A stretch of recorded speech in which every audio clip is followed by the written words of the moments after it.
जंगल के सबसे शांत हिस्से में, जहाँ एक छोटी सी नदी बहती थी, दो घर पास पास थे। एक घर चमेली हिरनी का था और दूसरा उसकी सबसे अच्छी सहेली सुरीली बकरी का। चमेली का एक छोटा सा बेटा था, बल्लू, जो बहुत शरारती था। वहीं सुरीली का भी एक प्यारा सा बच्चा था, छोटू। सूरज की पहली किरण पड़ते ही चमेली अपनी झोपड़ी से बाहर निकली और सुरीली के घर की तरफ आवाज दी। सुरीली, ओ सुरीली, सूरज निकल आया है, क्या अभी तक सो रही हो? अरे नहीं चमेली, मैं तो कब की जाग गई हूँ। बस छोटू को जगाने की कोशिश कर रही थी। देखो तो, उठाने का नाम ही नहीं देता है, मजे से सोया है। बिल्कुल मेरे बल्लू जैसा है।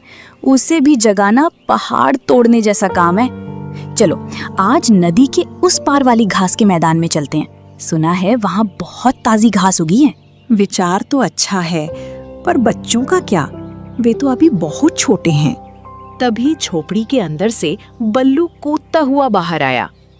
माँ, मैं छोटा नहीं हूँ, देखिए मैं कितना ऊंचा कूद सकता हूँ। तभी वहाँ छोटू भी अपनी नींद से जाग गया और लड़खड़ाते कदमों से बाहर आया। बल्लू भैया, मैं भी आपके साथ आऊंगा। मैं भी बड़ा हो गया हूँ, मुझे भी वो ताजी घास खानी है। ठीक है बच्चों, चलो तुम भी हमारे साथ चलो।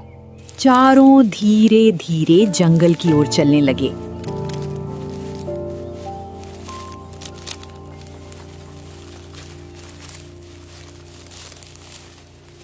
छोटू, क्या तुम्हें पता है, माँ कहती है कि जंगल के उस पार एक जादुई पहाड़ है।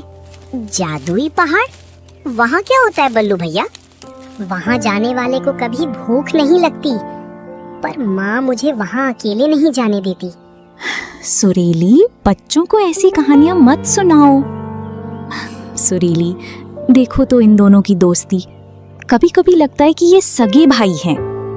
सही कह रही हो चमेली, जब से मेरे पति उस तूफान में बिछड़ गए, तुमने और बल्लू ने ही हमें सहारा दिया है। मेरे लिए तो तुम बहन से बढ़कर हो। अरे सुरीली, ऐसी बातें मत करो। इस जंगल में हम एक दूसरे का सहारा नहीं बनेंगे तो कौन बनेगा? देखो, वो रहा घास का मैदान। घास का मैदान मखमल जैसा हरा था। बल्लू और छोटू खुशी से दौड़ने लगे। चमेली और सुरीली एक पेड़ की छाया में बैठकर घास चरने लगीं। दोनों बच्चे खेलते खेलते मैदान के उस कोने तक चले गए जहां घनी झाड़ियां थीं। चमेली और सुरीली अपनी बातों में मग्न थीं। चमेली, क्या तुमने सुना? जंगल के राजा शेर सिंह आजकल बीमार हैं और उनकी जगह शेरनी बिजली पूरे जंगल पर नजर रख रही है। वो बहुत सख्त है। हाँ, मैंने भी सुना है। वो कहती है कि छोटे जानवरों को अब ज्यादा टैक्स देना होगा। ये तो नाइंसाफी है। इधर अचानक झाड़ियों में एक तेज सरसराहट हुई। बल्लू और छोटू एकदम से रुक गए। छोटू, रुक जाओ, वहाँ कुछ है। क्या वहाँ कोई भेड़िया है? झाड़ियों के पीछे से दो बड़ी पीली आंखें चमक रही थीं। वो कोई और नहीं बल्कि कालिया बिलौटा था, जो उनके सामने आता है। तुम दोनों बच्चे यहाँ क्या कर रहे हो?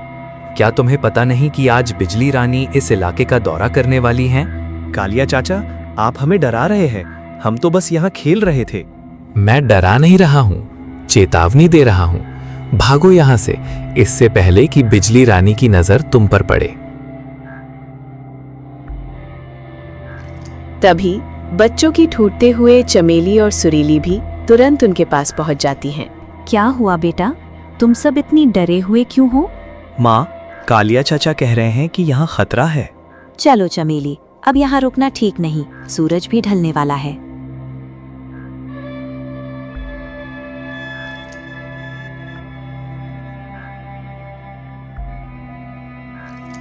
अगली सुबह जंगल में एक अजीब सी खामोशी छाई हुई थी। चमेली बकली अपनी झोपड़ी के बाहर खड़ी होकर आसमान की ओर देख रही थी। तभी सुरीली हिरनी दौड़ती हुई आई। चमेली, क्या तुमने सुना?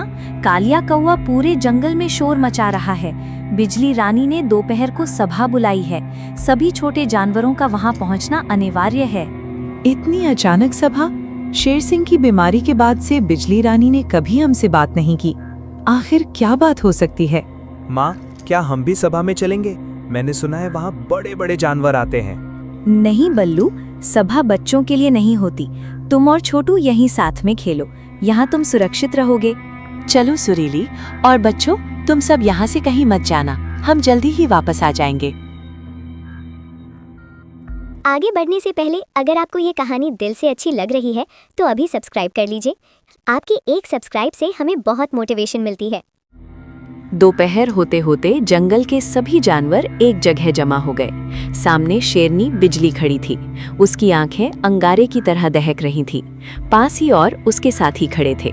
जंगल के निवासियों, शेर सिंह अब बूढ़े और बीमार हो चुके हैं। अब इस जंगल का कानून मैं तय करूंगी। आज से कोई भी जानवर नदी के उस पार वाली घास के मैदान में बिना मेरी अनुमति के नहीं जाएगा और हर परिवार को हफ्ते में एक दिन मेरे लिए शिकार या बेहतरीन भोजन का प्रबंध करना होगा। भीड़ में खुसर फुसर शुरू हो गई। झबरू भालू ने अपनी भारी आवाज में विरोध जताया। रानी साहिबा, ये तो सरासर अन्याय है। छोटे जानवर अपना पेट जैसे तैसे भरते हैं, वे आपके लिए भोजन कहाँ से लाएंगे? जो नियम नहीं मानेगा वो इस जंगल में नहीं रहेगा।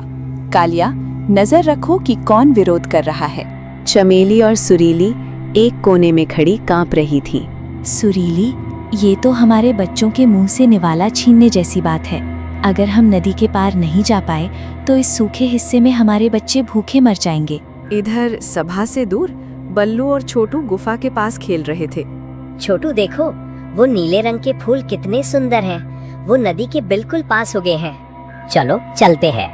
पर बल्लू भैया, माँ ने कहा था कि नदी के पास अकेले मत जाना, वहाँ बिजली रानी के सैनिक पहरा देते हैं। अरे डरपोक मत बनो, हम बस फूल तोड़कर वापस आ जाएंगे, माँ को पता भी नहीं चलेगा।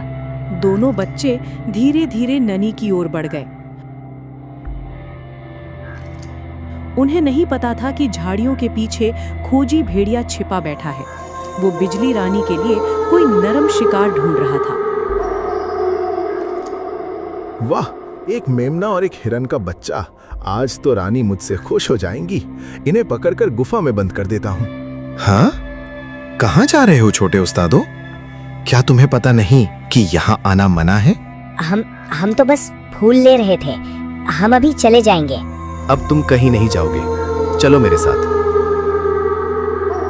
सभा खत्म होने के बाद चमेली और सुरीली तुरंत गुफा की तरफ आईं, पर वहाँ बच्चे नहीं थे। छोटू, मेरा बच्चा कहाँ गया?